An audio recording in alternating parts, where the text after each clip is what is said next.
काका ते एक विचारू काय रागणार नाही ना बोल माय निर्लज्ज मला रागाच येत नाही तुम्ही घेता काय मला चांगलाच विचारलंच रे म्हटलं आयलंड मस्त पाणशीर विचारलं आहे बोल हे बघ मी अजून सुपारीचा खंड पण खाल्लेला नाही पण तू शपथ घ्यायला ती शपथ घेऊ शकत नाही मग तू कन्फ्युज झाला असं कसं काय म्हटलं आता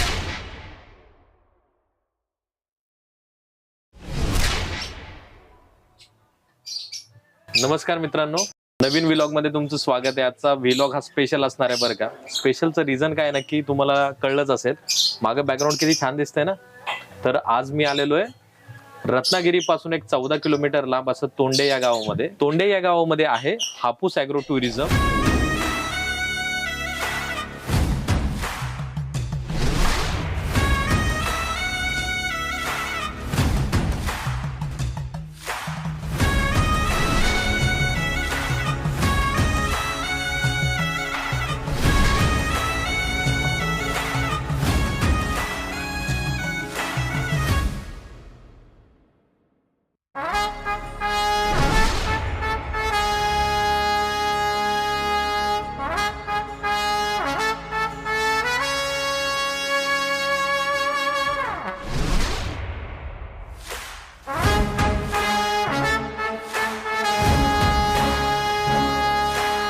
अक्षरशः इतकं छान आर्किटेक्चर आहे या रिसॉर्टचं, तुम्हाला असं वाटेल की तुमच्या घरी आलात। आणि घरी का आलात याचं रिझन पण तुम्हाला लवकरच कळेल।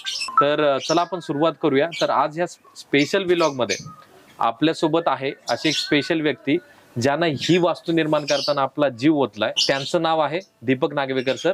तर सर इथे आज आपल्यासोबत आहेत। तर नमस्कार। नमस्कार नमस्कार नमस्कार सर, कसं वाटतंय तुम्हाला? कसं वाटतंय ते तुम्ही सांगा। आम्हाला म्हणजे अगदी तुम्ही म्हटला होता फोन केल्यावर की अगदी घरी आल्यासारखा तुम्हाला फील होईल। तो आम्हाला अक्षरशः घरी आल्यासारखा फील होतो। जे मी पहिल्यांदा तुम्हाला आल्यालाच म्हटलं होतं की यार ज्यावेळेस मी आलो इथे यार म्हटलं किती छान बांधलंय। म्हणजे कोकणामध्ये मी असा पहिलाच प्रोजेक्ट पाहिला असेल की जो इतका छान कोरीव बनवलेला गेलेला आहे। म्हणजे जो म्हणतो ना आपण की यार जे ऍक्च्युअल ब्लूप्रिंट असतं की ज्या माणसाचं पॅशन दिसतं ज्याच्यातनं, ती ब्लूप्रिंट प्रत्यक्षात साकार झालेली मला दिसली। आणि अनुभव अगदी घरच्या सारखा आला। तुम्ही जे म्हटला घरच्या सारखा अनुभव तसा आला। आपल्या प्रेक्षकांसाठी तुम्ही सांगू शकाल की कधी तुम्ही सुरुवात केली, कशी झाली, काय कसं झालं? मी हे ऍक्च्युली लॉकडाऊन मध्ये सुरुवात केली।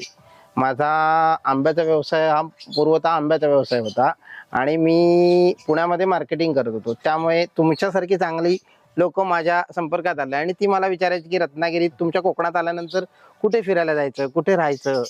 तर मी म्हटलं एक छोटासा प्रयत्न करूया। आणि हा प्रयत्न करत असताना मला असं करायचं होतं की कोकणातला फील हा त्या लोकांना मला द्यायचा होता। त्यामुळे हे आपलं सगळं आहे, हे बांधकाम हे पूर्ण एक जांभ्या दगडातलं आहे। माझा स्विमिंग पूल पण तसा आहे। आणि दुसरी गोष्ट मला कसं करायचं होतं की एक आर्टिफिशियल ह्याला नाही ठेवायचं आहे। मला एक घर पण ठेवायचं आहे, जेणेकरून आपण आलात आपल्याकडे पाहुणा येतो आणि आपण त्याची उठाबस करतो, तशा स्वरूपात मला ठेवायचं आहे। आणि त्याप्रमाणे मी प्रयत्न केला आणि चालू सगळं केलं।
बरं दीपक सर, हा बोला। मला एक सांगा, हा. समजा आता मला तरी इथं आल्यानंतर पॅकेजची पूर्ण माहिती कळली, हो तर आमच्या प्रेक्षकांसाठी थोडीशी माहिती होऊन जाऊ द्या की। बरोबर ठीक आहे। आपल्याकडे साधारण 3 स्वरूपाचे पॅकेज आहेत आपल्याकडे।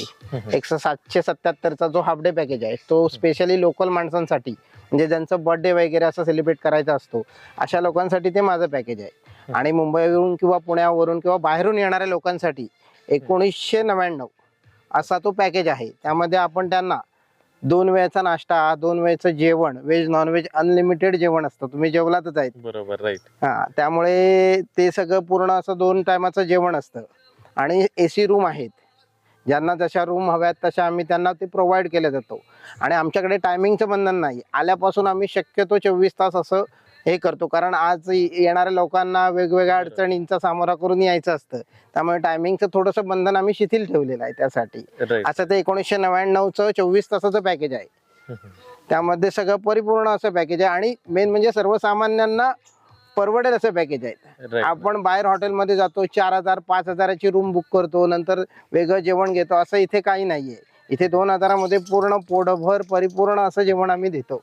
बरोबर बरोबर. तर मित्रांनो, ही गोष्ट अतिशय खरी. आम्हाला यायला 6 वाजले होते संध्याकाळचे, बरं का. आणि सरांना आम्ही कॉन्स्टंटली टच मध्ये होतो. आम्ही जीमॅपवर थोडंसं हरवलं पण होतं लोकेशनसाठी. तर तुम्ही येत असताल तर पाली गावापासून ज्यावेळेस पुढे येताल तर एक कॉलेज आहे. कॉलेजचं नाव काय? सामंत हायस्कूल. हा, सामंत हायस्कूल पासून तुम्हाला लगेच इमिजिएट लेफ्ट घ्यायचा आहे, बरोबर. आणि तिथनं एक साधारणतः 19 किलोमीटर वरती तुम्हाला टोंडे हे गाव भेटेल.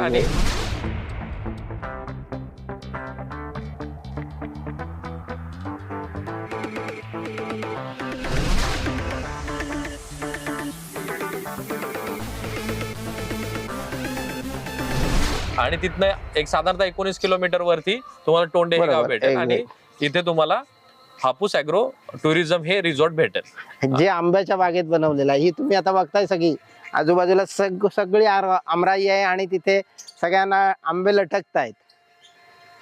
याचा एक वेगळा एक्सपिरियन्स तुम्हाला इथे पाहायला मिळणार आमच्या. तर टोटल हे जवळपास 11.5 एकर क्षेत्र आहे. हो, त्यामध्ये अर्धा आम्ही आता डेव्हलप करतोय. अजून खूप काही गोष्टी करायच्या आहेत. बरोबर. त्या हळूहळू आता आम्ही करणार. डेस्टिनेशनचा एक प्लॅन आहे. Right right. तर इथलं जेवण पण अतिशय छान होतं.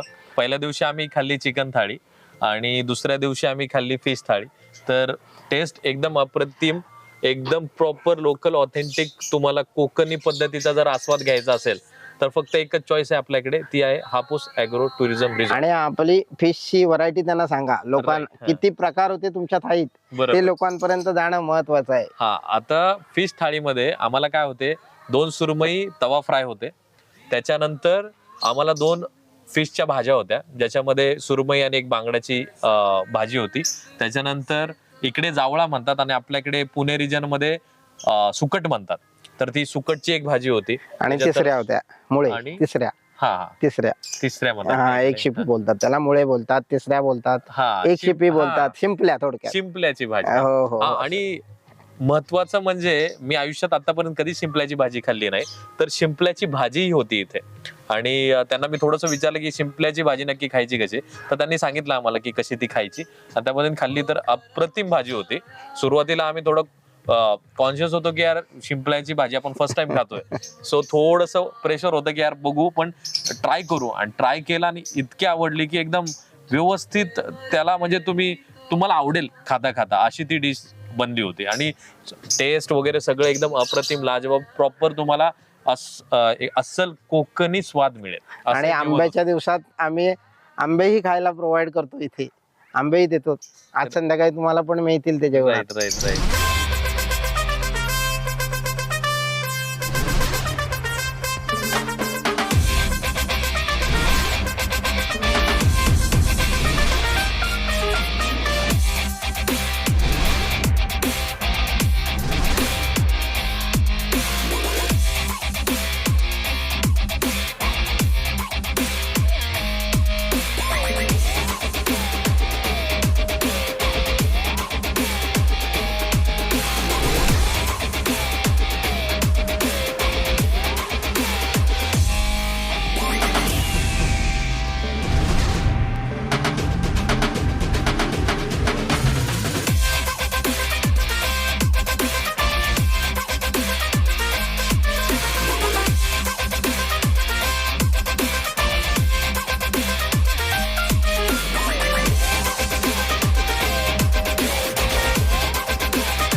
अजून एक गोष्ट आहे की हे हापूस ह्यांचा मेन बिझनेस आहे हापूस आंब्याची विक्री.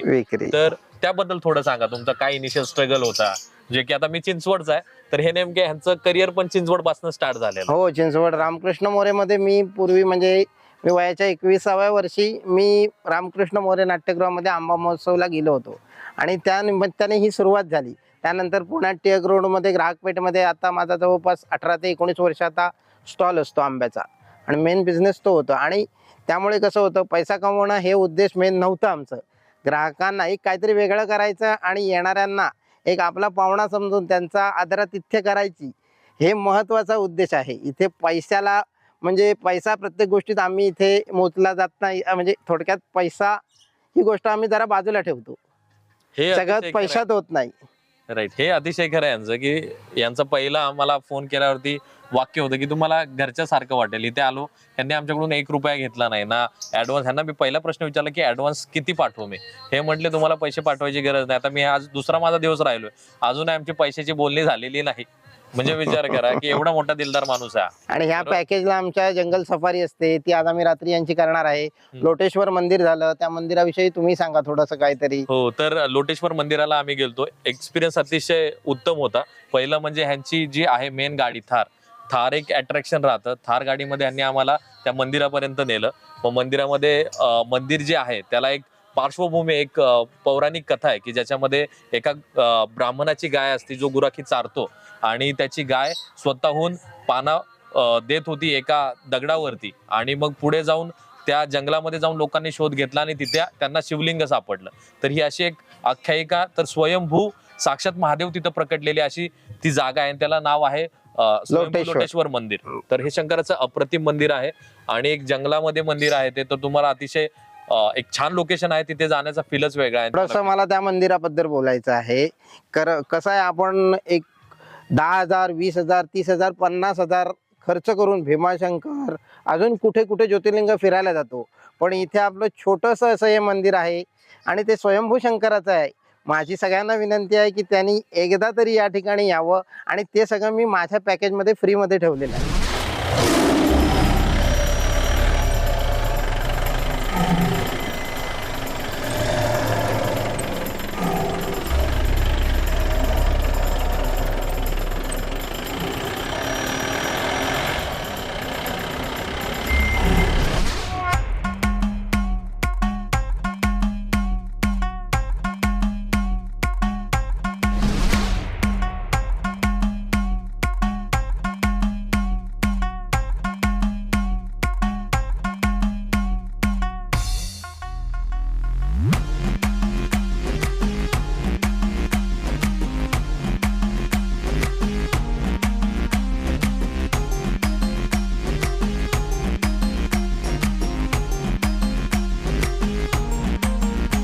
मित्रांनो, आज आपण आलो आहोत लोटेश्वर या मंदिरामध्ये.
तुम्ही आता मंदिराचं सांगितलं, आता आम्ही बोटिंग पण करून आलो.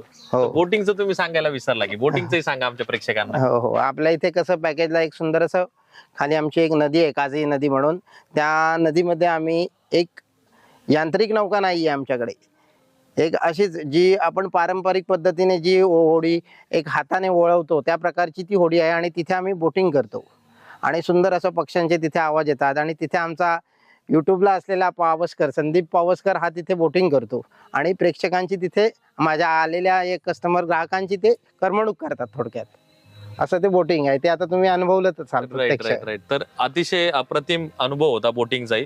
म्हणजे बोटिंग मध्ये एक बॅकवॉटर होतं. बॅकवॉटर मध्ये इतकी प्रचंड नारळाची झाडी, सुपारीची झाडं, अजून विविध झाडी होती आणि त्या मध्ये एक असं व्यक्तिमत्व उभं होतं ज्याचं नाव आहे संदीप पावसकर सर.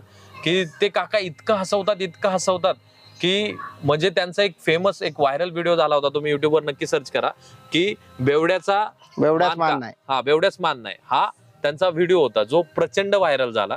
तर तो एकदा तुम्ही बघा. इतकं असा मी व्यक्तिमत्व त्यांनी इतकं आम्हाला खळखळून हसवलं की म्हणजे ती आम्ही बॅकवॉटर बघायचं सोडून केवळ त्या माणसाकडेच फोकस करत होतो. इतका एक लाघवी मनुष्य होता तो, इतका अप्रतिम मनुष्य होता आणि कॉमेडीमध्ये सवालच नाही. एकदम उच्च दर्जाचा माणूस म्हणू शकतो आपण कॉमेडीमध्ये. अशीच सगळी अशीच माणसं आम्ही गोळा केलेली आहेत.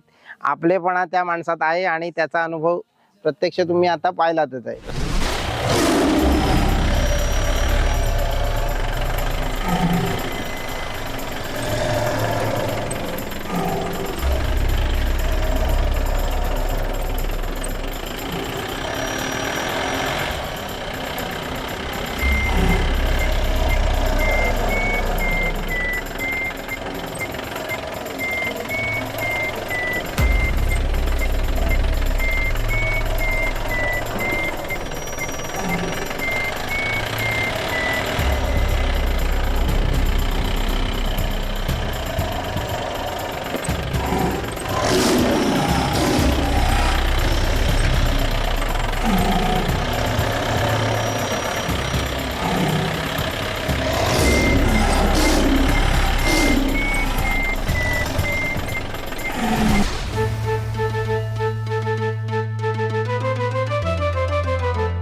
म्हणजे माझं होतं कसं आहे, समजा आता माझ्या बोटीत समजा कपल बसलं आणि ते माहिती आहे कुठला पण नवरा बायको असं तू महिमा असणारच, कुणी सांगून नाही की नाही होत म्हणून, समजलं ना. आणि असायला जावं, त्याने प्रेम वाढतं. म्हणजे भांड्याला भांडं लागलं पाहिजे, फक्त पोकं या जायची नाही.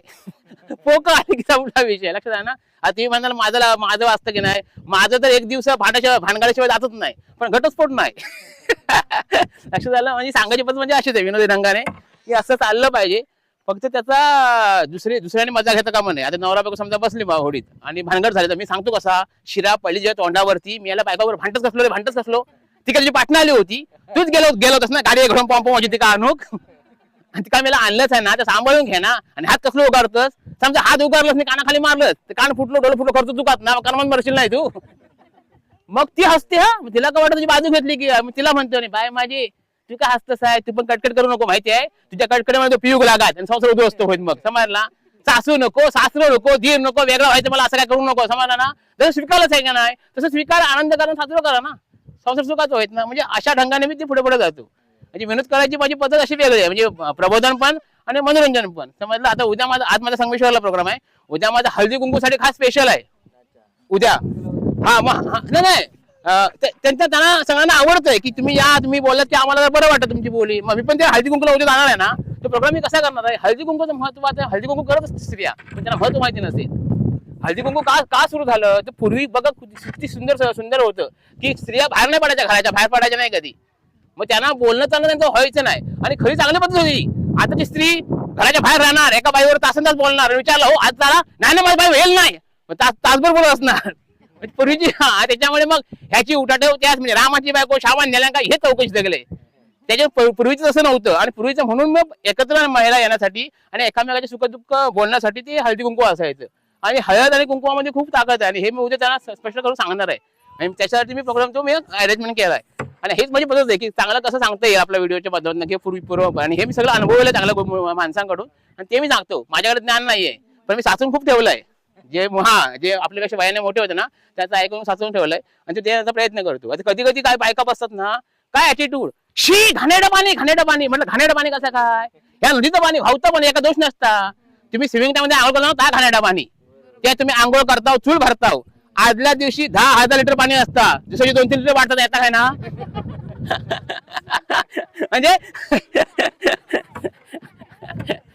आणि हा विषय माझा की लोकांना मला माहिती आहे प्रत्येक घरात म्हणजे चिंता दुःख आजारपण म्हणजे सगळ्या गोष्टीमुळे आता हल्ली त्रास व्हायला लागला आणि तेव्हा एक क्षण बाहेर कसं काढायचं लोकांना मग ते हसवून पण तो मी हा उद्देश पकडलाय.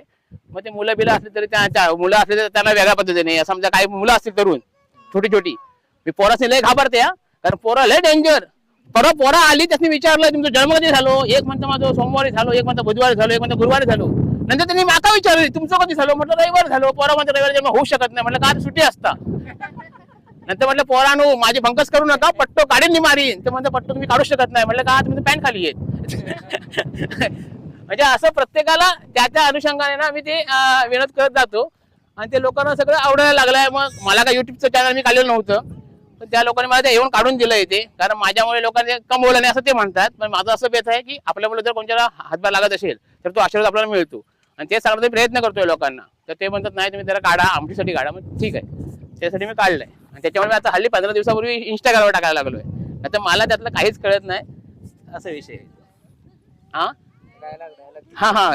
आता ते मी कोण म्हणतात एवढाच मान नाही हा मी एका गंमत छमत म्हणून तो बनवला होता.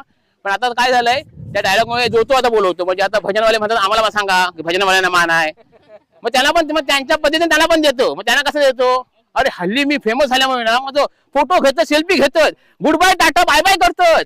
अरे पण आम्ही भजनावालेसनी काय म्हणतात माहितीये नमस्कार बुवा रामकृष्ण हरी माऊली म्हणतात.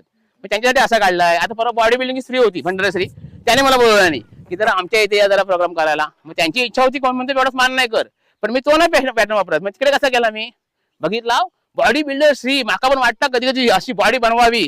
बायको मग घाबरत नाही ती म्हणते इडी माडी गाडी खाल्लाच बॉडी. हो बायकोवर भांडत आहे ना की बायको अशी काय बाजूसून जाता की जशी काय रेल्वेचा इंजिनच गेलाय माहिती आहे. पण माझं बॉडी बिल्डर बाजारात फिरलो ना की बघितलं असं वाटतं म्हणून आम्ही म्हणतो बॉडी बिल्डरला मान आहे. अरे आम्ही कलाकारांनी हाफ चड्डीत काम केलं ना तर लोक मग हसतात खुलं म्हणतात एडो म्हणतात. पण बॉडी बिल्डरने लंगोट मध्ये पॉजिंग दाखवले ना की लोक टाळ्या मारतात तूच म्हणतात परत म्हणतात. म्हणजे असं केलंय ते आणि ती म्हणतात बॉडी बिल्डर मान नाही. हे हल्ली पॅटर्न वापरतो कोण म्हणतं मान नाही.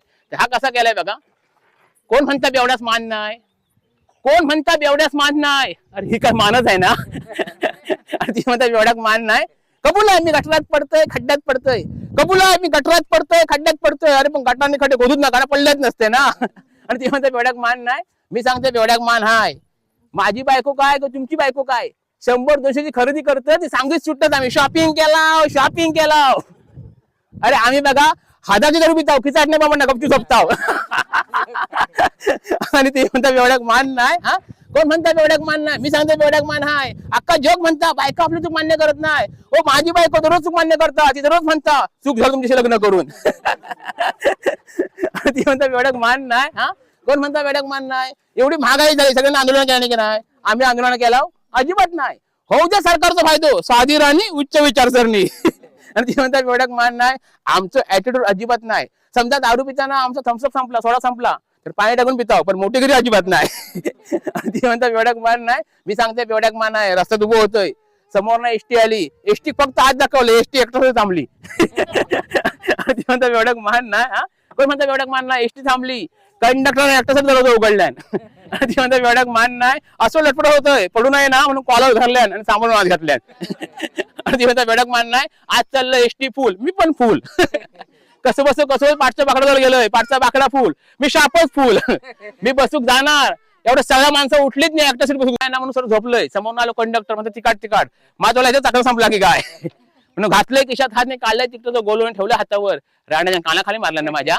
पण मी पण काय सोडलंय ना या घेतलंय मुटकोनी मारलंय नाकावर. आई शपथ सांगते माझ्या एकट्यासाठी गाडी पोलीसच्या नाही माहिती आहे. ती म्हणतात बेवढ्याक मान नाही. हा कोण म्हणतात बेवढ्याक मान नाही. पोलिस लांबनच बघलं नाही म्हटलं नाही बेवडू आहे का कामातून नाही. एका मिनिटात सोडलं नाही कोणा सोडतो पोलिसला एका मिनिटात मास्क सोडलं नाही. आणि ती म्हणतात बेवढ्याक मान नाही. ठिकाणा बाहेर आलं असं लटपट होतोय माझ्या बाजू कुत्रा पण घाबरला, कारण कुत्र्या कोणला म्हणजे अंगावर पडा की काय. आणि ती म्हणतात बेडक मान नाही, या गुपित सांगतोय आमची पिंजऱ्यांची लग्न वेळच्या वेळी होतात आणि आमच्या बायकाचं सुंदर असतात.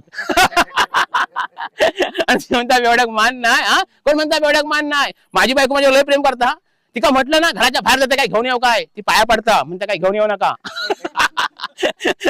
ती म्हणता बेवडक मान नाही, मी बिंदास घरात पिऊन जातोय, मी बायको अजिबात घाबरत नाही, समजलं ना. पिऊन गेल्यानंतर ना बायको ढोपळा टाकतात माझ्याकडे येतात, म्हणता कशी हो फटकाला बाहेर या. आणि ती म्हणता बेवडक मान नाही, याच्या पुढे सगळ्या बायका बिका पिऊ लागणार आहेत. का माहिती आहे, कारण आमचे नेते पण म्हणतात प्यारे भाई और बहिणो.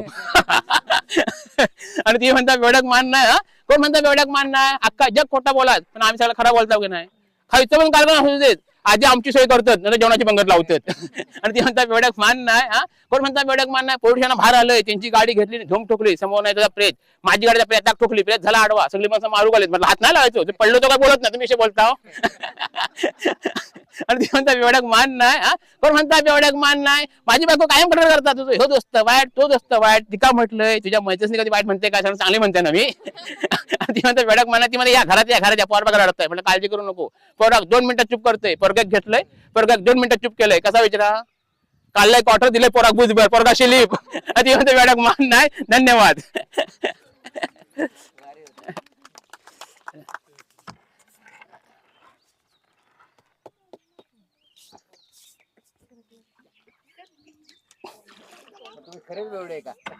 हा मोठा जोक झाला. आई व्हिडिओ बघा, तो पण व्हिडिओ बघा. हा मोठा जोक्स आहे माझ्यासाठी, कारण असंच झालं, टीम आली होती, काका ते विचारू काय, राग नाही येणार, बोल माय निर्लज्ज, मला रागच येत नाही, कारण जीवन म्हटलं मग असंच जगायचं, राग बिगचा प्रश्न येत नाही. तुम्ही घेता काय, मला चांगलाच विचारलंच रे, म्हटलं आयलंड मस्त पाणशीर विचारलंच आहे. म्हणलं हे बघ, मी अजून सुपारीचा खंड पण खाल्लेला नाही, पण तू शपथ घ्यायला ती शपथ घेऊ शकत नाही, मग तू कन्फ्युज झाला, असं कसं काय, म्हटलं आता ऐक कसं काय ते. म्हटलं काय माहिती आहे, तुमच्यासारखे माझ्याकडे लोक भरपूर येतात, आणि याने म्हटलं फिरवलंय, हसवलंय, नंतर तसं जेवण करायचा होता, म्हणून म्हटलं माडाच्या बागेत ठेवलंय, त्यांनी माडाच्या बागेत जेवण स्वतःच केलं नाही, आणि माच म्हणलं पाऊस जेवा, म्हटलं तुम्ही जेवा नाही म्हणतो, तुम्ही आमच्यासाठी पाहुणे म्हणता, आणि माच पहिलं बसवलं नाही, मी बसलंय जेव, आणि काय खाल्लंय माहितीये, मटण वाटला चांगला ना, म्हणून रेटवलंय, आणि चांगला वाटलं म्हणजे का विषय विचारलं, म्हणजे बायको सांगीन, म्हटलं कसं काय केला, ते म्हणतं तेल नाही वापरायचं, सगळं दारू म्हणता करायचा. आता त्या शपथ कशी घेणार सांगा, लक्ष झालं तुमच्या, थांबा एक मिनिट, म्हणजे ही अशी गंमत खरी झालेली आहे, गंमत ही, म्हणजे ते आंध्रावाले होते ना, आंध्रावाले होते ते, त्याच्यामुळे ते लोक ते वापरत नाही, कंपल्सरी दारू मटण करतात, पण नेमकं दारूचं मोठं चांगलं झालं होतं, मी पण जास्त खाल्लं, आणि बोल बायकोला सांगूया हे काय प्रकार आहे तो, सांगितल्यावर मी हडपडलो, त्याच्यामुळे शपथ माझी गेली काय म्हणजे. कारण मी सगळ्यांना तेच सांगितलंय की तुम्ही असं आयुष्य जगू नका, खाईन काय अर्थच नाही त्याला. सहज जागा, तुम्ही आज सोडाल ना 10 रुपये, तर 100 रुपये तुम्हाला संध्याकाळी मिळणार आहेत, तसं जागा शिका, ती 100% खात्रीशीर सांगतो मी. तुम्ही 35,000 नोकरीला पगार भेटला ना हल्लीच्या पोरांना, तिथे फ्लॅट घ्यायला जातो, त्याला काय वाटतं आता मी हप्ते भरेन, अरे पण ते हप्ते 4-5 वर्ष हप्ते भरून कर्मात मरतो, अरे म्हणजे त्या फ्लॅटमध्ये गेला सुखांचे होतच नाही तू. तर माझं सगळ्यांना असं म्हणणं आहे की तुम्ही आधी वाचवा, मस्त झालं, जमा झाले की नंतर खर्च करा कुठलीही गोष्ट, हे सांगणं आहे माझं. आणि असं सांगायचं आम्हाला आवडतं लोकांना की तुम्ही कुठे गुंतू नका, काय गरज नाही. 100 रुपये असले तर 100 रुपयात जागा, 200 जागा, 500 तर 500 जागा, पण 500 असले तर 800 रुपये खर्च करू नका, संपला विषय. कारण हल्ली बघा ना, आता अटॅक होऊन जातात लोक. आता परवा माझे डॉक्टर पण लोक बसले होते, ते डॉक्टरांचं काही चर्चा झाली होती, हे मला तू लाडू नको, ते साखर वाढेल. मी सगळं ऐकतोय, बोललो तुम्हाला कोण सांगेल की गोड खाल्ल्यावर साखर वाढते, आम्ही म्हणतो डॉक्टर आहेत, म्हटलं असं ना डॉक्टर, तुम्ही डॉक्टर आहेत, ते पण हे कोणतरी वकील आहेत, मी आता होडीवाला आहे, आपण माणसं आहोत ना. चुकीचं आहे. माझं असं मत आहे की ज्याची मानसिकता ढळलेली आहे त्याला आजार असतो, मग तो डायबिटीस असू दे, काहीतरी असू दे, मानसिकता ढळू द्या नका कोणी, असं मला सांगणं आहे. मग नंतर कबूल केलं त्यांनी, कारण खरं गरज आहे, तुम्हाला मानसिकता, तुमचे सगळे आजार मानसिकतेवर आहेत, तुम्हाला काहीच झालं नसतं, लक्षात घ्या. आता माझा हात तुम्हाला माहिती आहे, माझा हात तुम्हाला दिसतो साधारण फॉल्टी आहे, हात मला थोडासा फॉल्टी आहे, मला डॉक्टर सांगितलं तुला अटॅक येऊ शकतो, मी त्याला बोलो असं मला सांगायला ठीक आहे, दुसरं कोण सांगू नको, त्याला अटॅक जागावर मरेल. हा प्रत्येकाला सांगायची पद्धत आहे ना, तुम्ही डॉक्टर जातो म्हणतो, मग जाधव डॉक्टर, हे पण जाधव डॉक्टर आहे तो. मी काय बोललो की दुर्लक्ष करायला शिका, प्रत्येक गोष्ट दुर्लक्ष करायला शिकलीत ना तुम्ही जिंकलात. आता नवरा बायकोची भानगडी होतात, दुर्लक्ष करायला शिका, नवरा बोललाय बायकोने थोडी दुर्लक्ष करायचं, बायको बोलायचं नवरा दुर्लक्ष करायचं, जास्त त्याच्या आहारी गेला की संपला विषय. आहार आला की अहंकार आला, तिरस्कार आला, मत्सर आला, क्रोध आला. मग दुर्लक्ष हा शब्द ठेवलाच ना अंगाजवळ, काय नाही असा विषय आहे तो. आता परवा मी हाच पॅटर्न मी सांगत होतो बोटीत, तर एक शिकलेली माणसं होती, तर ते काय म्हणतात पावसकर बरोबर दुर्लक्ष करायला शिकलं पाहिजे. म्हणजे हत्ती चालतो ना, मग ते बाकीचे भुंकतात ते कुत्रा समजायचे. बोल हे चुकीचं आहे, आपल्याला दुसऱ्याला कुत्रा पित्रा पण समजायचं नाही. आपला आपण फक्त रस्ता बदलायचा, विषय संपला. तुम्ही दुसऱ्याला कुत्रा पण नाही म्हणू शकत, काय म्हणा, मग तो अहंकार आला परत ना. सहज होता, सहज आला पाहिजे असा विषय. आता मी काय करोडपती नाही आहे, पण ज्या देवानं जे दिलेलं आहे त्यात मी अति सुखी आहे, श्रीमंत म्हणून. मग सगळे येतात त्याला समजतं की अरे पावसकर बरोबर आलो तर माझे. आता मी याच्यात हे करतो, बर्थडे करतो, फिशिंग करून आम्ही जेवण करतो, एक वेगळं त्याला काय खर्च नसतो. पण माझं मत की तुम्ही असंच जागा, असा विषय. हल्ली काय लोकांना काम धंदा नकोय, काम धंदाच नको अजिबात आहे, त्याला फुकटचं हवं. आमच्या आजोबा म्हणायचे हल्लीची पोरं आहेत ना, ती रात्रीची तरुण दिवसाची म्हातारे होती. आणि खरंच आहे ती, आता रात्रीची खेळतात क्रिकेट बिकेट, दिवसाची झोपून राहतात, असा विषय आहे. त्याच्यामुळे पोरांवर संस्कार करा, त्यांना कमवून ठेवू नका. हे मी सगळ्यांना सांगतो की कमवून ठेवू नका अजिबात. कमवून ठेवलं ती बदकं होणार ती, मग त्याला धावता येणार नाही. ते म्हणते काय आहे ना, कशाला पाहिजे. त्याला संस्कार करा, ते धावले ना की त्यांना आई वडिलांची किंमत कळेल. अरे माझ्यासाठी एवढे केलेलं आहे, त्यामुळे ना असा विषय. अरे आई सोडून जेव्हा घर सोडून जातो ना, तुम्ही आम्ही सुद्धा, तेव्हा आपल्याला खाताना कळतं आईला घरी बरोबर खात होतो, आई ते फारचं खायला लागतंय. आणि कष्ट करायला लागतं तेव्हा बाप कळतो, अरे एवढं धावायला लागतं, असा विषय. आणि त्याच्यामुळे हे व्हिडिओ असे करत असल्यामुळे जे लोक माझ्याकडे जे आहेत कनेक्ट मध्ये, ते मला एकदम हे आहेत, म्हणजे न सोडणारे आहेत. असा विषय.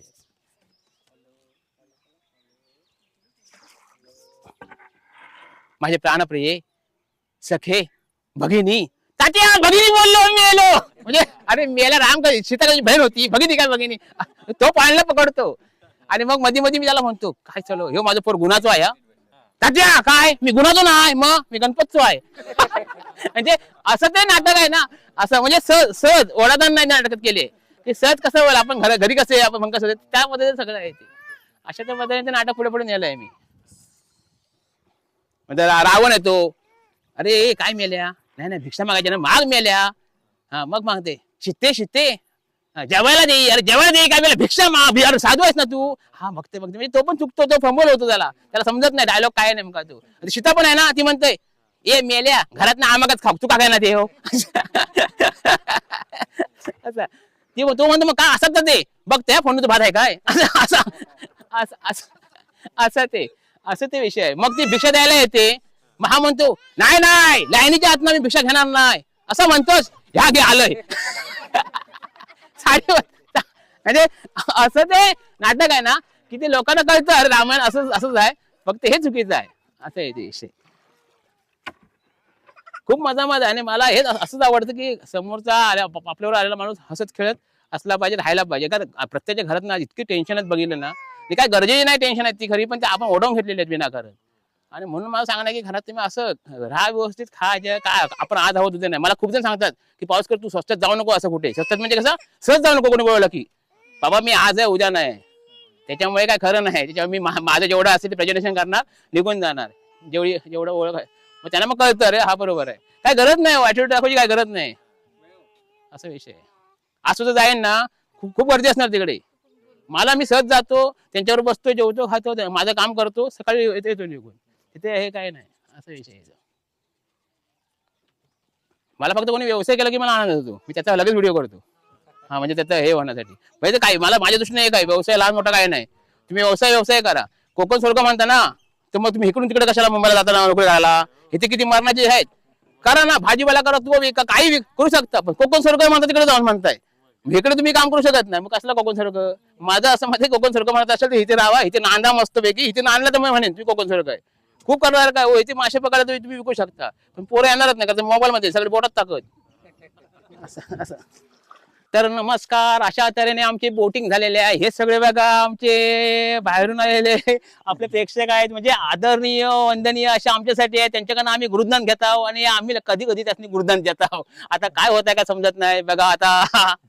काका हा बोला. एक प्रश्न विचारायचा आहे. हा सगळं म्हणतात कोकण स्वर्ग आहे, हा पण कळत नाही स्वर्ग कसा काय.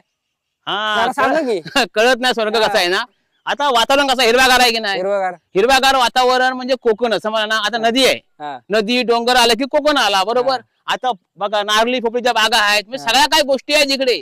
आता नदी आहे म्हटल्यावर मासे असणार, जमीन आहे म्हटलं शेतीभाती असणार.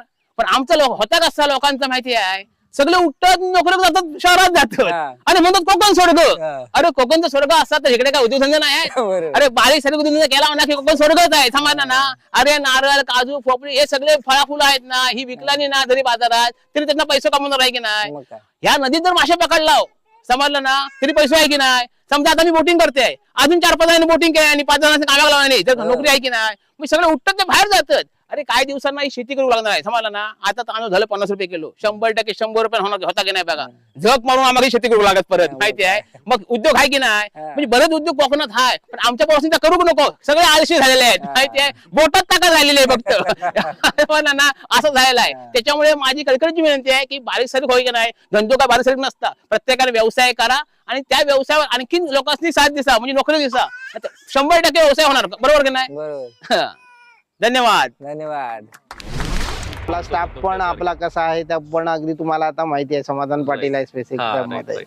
हा, तर सर्व्हिस बद्दल मी सांगतो. सर्व्हिस पण अतिशय उत्तम आहे यांची, की म्हणजे यांचे खूप सारे लोक तुम्हाला वारंवार चौकशी करतील, तुम्हाला हवं काय नकोय सगळं तुमचं बघतील, बरोबर. आणि तुम्हाला काही वाटलं तर तुम्ही डायरेक्ट सरांना फोन करू शकता आणि तुम्हाला जे काय हवं ते सांगू शकता, ते तुम्हाला इमिजिएटली अवेलेबल करून देतील. तर सर्व्हिस उच्च दर्जाची, तुमच्या रूम्सही अतिशय स्पेशियस आहेत, अतिशय क्वालिटी रूम्स आहेत आणि छान प्रकारे ते बांधलेले आहेत. म्हणजे त्याचा जर तुम्ही बेड बघताल तर बेड लाकडी नाही तर चिऱ्याचा दगड आहे अख्खा, आणि त्या दगडावरती गाद्या आहेत. तर असा तो चिऱ्याचा बेड बनवलाय ज्याच्यावरती तुम्हाला प्रत्यक्षात झोपायला खूप रात्रीच आवडेल. अतिशय ते वेगळा अनुभव होता आमच्यासाठी. तशाच प्रकारच्या तुम्ही आता झोपलात त्या डबल बेड होता, तसंच माझ्याकडे ट्रिपल बेडच्या पण रूम आहेत, म्हणजे Okay. ज्या ग्रुपसाठी आम्ही प्रोव्हाइड करतो. Right right. हा, म्हणजे हा. एका साधारण 6-6च्या आहेत. हो. Right.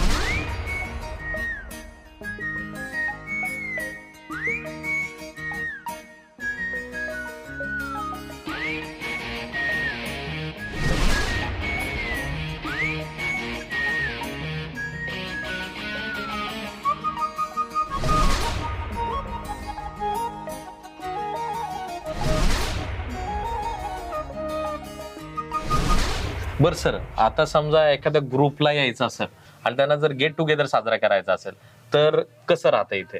आपण कसं मोस्टली पॅकेज मध्ये सगळं देतो. आता त्यांना काही जणांचं 1.5 दिवसाचं 2 दिवसाचं असतं, मग त्यांना ते सगळं पर पर्सन मागे सगळं ऍडजस्ट करून देतो. 1.5 दिवसाचं पण काही वेळा कसं काही लोक पूर्ण 1.5 दिवसाचं असतं, पण त्यांना आम्ही 2 दिवसाचे चार्ज नाही लावत, 1.5 दिवसाच लावतो त्यांना. Okay okay. जसं आता तुम्हाला पॅकेज ऍडजस्ट करून दिलं तसं त्यांनाही मी तसंच देतो. Right right. आणि हा आपला त्यासाठीचा असणारा हा हॉल आहे. ओके. इथे साधारण 100 लोकांची व्यवस्था होते, म्हणजे गेट टुगेदर साठी त्यांचा काय कार्यक्रम असेल तर इथे आम्ही करतो. आणि तसंच डेस्टिनेशन साठी पण आपलं हे खाली मोठा हॉल आहे. ओके.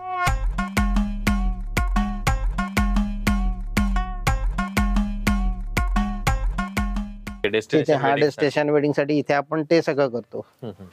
अजूनपर्यंत झाली 2 लग्न, त्यामध्ये पण सगळंच आम्ही प्रोव्हाइड करतो त्यांना, अगदी भटजी ताशे खाणं सगळं सगळं पूर्ण. आणि ते पण जरा एक वेगळं असतं, म्हणजे जसं तुम्ही लग्नात जे पदार्थ असतात ते ठेवत नाही आम्ही, इथले आमचे पारंपरिक, म्हणजे जसं तुम्ही घावण्याला नाश्त्याला घावणे थालीपीठ खाल्लात बरोबर, तो प्रकार ही आम्ही त्यावेळेस पण प्रोव्हाइड करतो. Okay okay. तर मित्रांनो, जर तुम्हाला डेस्टिनेशन वेडिंग करायचं असेल तर तुम्हाला फक्त कपडे घेऊन यायचंय, बाकी सगळी तयारी सर करतील. आहे डेस्टिनेशन वेडिंग हॉल. बाकी तुमचं केटरिंग म्हणा, तुमचं डेकोरेशन म्हणा, किंवा ज्या काही बाकीच्या सर्व्हिसेस आहेत इन्क्लुडिंग भटजी, हे सगळं सर प्रोव्हाइड करतील. तुम्हाला फक्त कपडे घेऊन यायचंय आणि इथं लग्न करायचं. ठीक आहे. आणि त्याचा जो काही चार्ज असेल ते तुम्ही त्यांच्याशी फोनवर डिस्कस करून सगळं, म्हणजे जो खर्च आपल्या शहरात दुप्पट येतो तो आम्ही कमीत कमी खर्चात कमीत कमी बजेटमध्ये जेवढं चांगलं होईल तेवढं आम्ही ते करून देतो त्यांना. बरोबर. आणि इथे लग्नासाठी कॅपॅसिटी किती राहते? लग्नासाठी म्हणजे कसं आहे, 100 लोकांची आता आम्ही व्यवस्था करतोय, एक 60 लोकांची आता व्यवस्था होती. ओके. आता आम्ही रूम्स वाढवतोय, 100 लोकांची मी व्यवस्था करणार. ओके. हा. आणि येण्यासाठी येण्यासाठी एक माझ्याकडे 2 लग्न झाले, साधारण 465 लोक जेवली माझ्याकडे. ओके. हा. राहण्यासाठी 60 माणसं होती. हा बरोबर. बाकीचे बाहेर बाहेरून. तर तुम्ही असंही करू शकता की सध्या जी कॅपॅसिटी आहे की डेस्टिनेशन वेडिंग साठी तुम्ही 60 जणांचं आता बुकिंग करू शकता, बट येणाऱ्या काळामध्ये सर कॅपॅसिटी वाढवत आहेत 100 लोकांची मी करून ठेवणार. हो हो तर हो, 100 लोकांपर्यंतचं जर तुमचं प्लॅनिंग असेल आणि जर बाहेरनं लोक येऊ शकतील असं पण प्लॅनिंग असेल तर डेफिनेटली तुम्ही इथे तुमचा डेस्टिनेशन वेडिंगचा प्लॅन बनवू शकता. हो हो बरं सर, मला अजून एक प्रश्न आहे की हे 1222 एक आपलं पॅकेज आहे, हो बरोबर. ते नक्की काय आहे? ते कसं आहे, एक सकाळ टू संध्याकाळ असं ते पॅकेज आहे. ओके. म्हणजे एका दिवसासाठी फक्त, म्हणजे त्यामध्ये स्टे नाही, पण त्यामध्ये आम्ही रूम देतो, सकाळचा नाश्ता देतो, लोटेश्वर मंदिर असतं, त्यामध्ये जेवण असतं दुपारचं, व्हेज नॉन व्हेज, त्यानंतर स्विमिंग पूल रेंडान सगळ्यांना फ्रीच आहे, त्यानंतर बोटिंग असतं. हे सगळं म्हणजे त्या पॅकेजमध्ये येतं. ते साधारण 6 ते 7 हे पॅकेज असते. म्हणजे लोकल रत्नागिरीतली लोक खूप त्या पॅकेजमध्ये येतात. Okay okay okay. जवळची लोक मला म्हणायचे म्हणजे थोडक्यात. ओके, सो जर तुम्ही स्पेशली कोकण रिजन मध्ये असताल आणि रत्नागिरी एरियापासून जवळच्या भागात असताल आणि तुमचा एका दिवसाचा जर प्लॅन असेल तर या लोकांसाठी स्पेशल पॅकेज आहे 1222चं, की ज्याच्यामध्ये तुम्ही एक साधारणतः एक दिवसाचा प्लॅन घेऊ शकता. फक्त तुम्हाला स्टे नाही करायचा आहे आणि तुम्हाला मनमुराद जेवणाचा आनंद लुटायचा आहे, स्विमिंग पूलचा आनंद लुटायचा आहे आणि एक अशी अस्सल कोकणी पद्धतीचं जेवण किंवा पारंपरिक शैली जर अनुभवायची असेल, कोकणी कल्चर अनुभवायचं असेल तर तुम्ही हापूस ॲग्रो टुरिझम मध्ये येऊ शकता. आणि कसं आहे, त्या लोकांना मग त्यांना जर कंटिन्यू पुढे ते पॅकेज करायचं असेल, म्हणजे मोस्टली अशी पण लोक आहेत की 1222चं पॅकेज घेऊन येतात, मग ते 2000चं करतात. बरोबर बरोबर. मग त्यांना आवडल्यानंतर मग ते इथे राहण्यात म्हणजे त्यांना वाटतंच की इथे एक दिवस राहावं म्हणून. Right right. जसं की आमचं झालं, आमचा प्लॅन होता एक दिवसाचा, बट आम्ही तो एक्सटेंड अजून एक दिवस केला, कारण इतकं अप्रतिम कोरीव बांधकाम असलेलं हे चिऱ्याचं, स्पेशली चिऱ्याचं बांधकाम असलेलं A to Z तुम्हाला इथे चिराच बांधकाम दिसेल असं अप्रतिम रिसॉर्ट आहे. अरे, कोकणात येऊन हापूस आंबो खाल्लोस काय?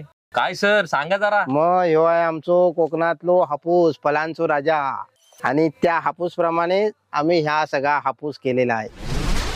तर मित्रांनो, तुम्हाला कोकणात येऊन हापूस आंबाही खायचा आहे आणि हापूस मध्ये जर राहायचं असेल तर सरांचा कॉन्टॅक्ट नंबर हवाय की नको?